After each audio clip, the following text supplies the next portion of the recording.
Chères étudiantes, chers étudiants, bonjour. Vous vous rappelez, la capsule précédente vous a fait découvrir le cours magistral.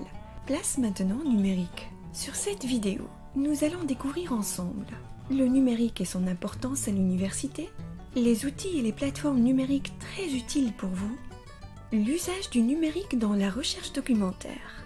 Vous le savez sans doute, le numérique est associé à l'outil informatique combiné aux télécommunications et à l'Internet. Il nous tient compagnie dans la majorité de nos tâches quotidiennes. Téléphoner, lire des SMS, effectuer un achat, vérifier une information, etc. Basé sur les technologies de l'information et de la communication, l'enseignement moderne se base de plus en plus sur le numérique et peut prendre plusieurs formes. Formation à distance, formation ouverte à distance, e-learning, etc. Voyons voir de plus près. Voici quelques situations où vous aurez à recourir au numérique. A. Vous inscrire à l'université. Plus besoin de vous déplacer pour une pré-candidature ou une pré-inscription ou même l'inscription. Toutes les universités marocaines ont mis en place des plateformes numériques qui gèrent l'inscription. B. Disposer d'un code apogée. En vous inscrivant à l'université, vous bénéficierez d'un code apogée qui vous facilite toutes les démarches à accomplir pendant votre parcours universitaire. Inscription administrative, stage, gestion des évaluations, etc. Le numérique vous offre des solutions à travers des plateformes en ligne pour profiter pleinement de vos apprentissages. Ainsi, grâce aux MOOCs par exemple, vous avez la possibilité de suivre des modules de formation au niveau national, MEN.ma, ou international, comme funmooc.fr, ou encore coursera.org, edx.org, etc. Vous avez aussi la possibilité de suivre vos cours à distance sur la plateforme Moodle, créée par votre établissement ou parfois par un professeur qui met à la disposition de ses étudiants des cours en ligne. Pour votre information, Moodle est un carrefour d'échange et de partage. Pour y accéder, vous devez disposer d'un login et d'un mot de passe. Classroom, son rôle est de simplifier la création et la diffusion des cours et d'exercices de façon numérique. Les MOOCs CLOM, ou ce qu'on appelle Massive Open Online Course. Ce sont des cours en ligne dont l'inscription est gratuite et sans condition. Les SPOOCs, ou ce qu'on appelle Small Private Online Courses.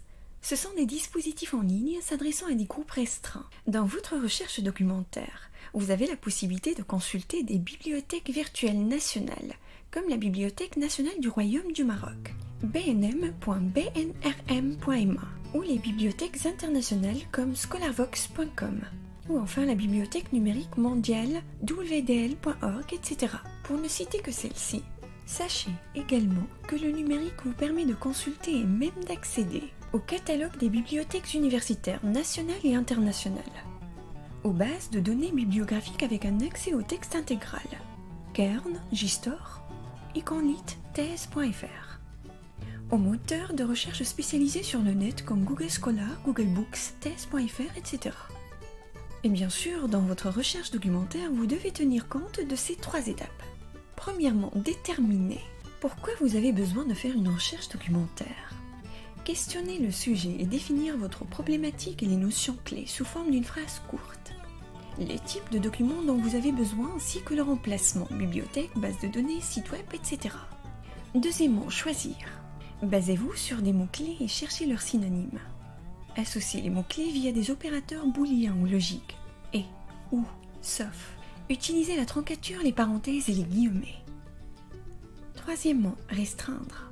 Si le sujet est trop général, restreignez-le au niveau de la recherche documentaire, en vous limitant à un aspect ou une dimension ou même une période précise. Cela vous aidera à mieux gérer la masse d'informations collectées. Les solutions suivantes résument quelques situations où vous pourrez tirer profit du numérique afin de gérer vos relations avec vos enseignants et vos camarades de classe. Jitsi Meet est une solution de visioconférence 100% open source. Google Meet, un service de visioconférence de Google conçu pour les réunions professionnelles. Teams, un espace de travail pour la collaboration et la communication en temps réel. Zoom, vous pouvez organiser un nombre illimité de réunions. Les réunions de groupe avec plusieurs participants sont limitées à 40 minutes et ne peuvent pas être enregistrées. Enfin, voici des solutions qui vous permettent de soigner et de réussir vos présentations ainsi que vos différents travaux demandés dans le cadre de vos études. Prezi et Geniali. Et pour mieux comprendre, consultez les liens YouTube. Alors, Êtes-vous maintenant convaincu que le numérique est votre allié pour la réussite? Faites-en bon usage. Maintenant que vous savez utiliser le numérique pour votre recherche documentaire, la vidéo suivante vous permettra de savoir comment tirer profit de vos lectures. D'ailleurs, savez-vous prendre des notes?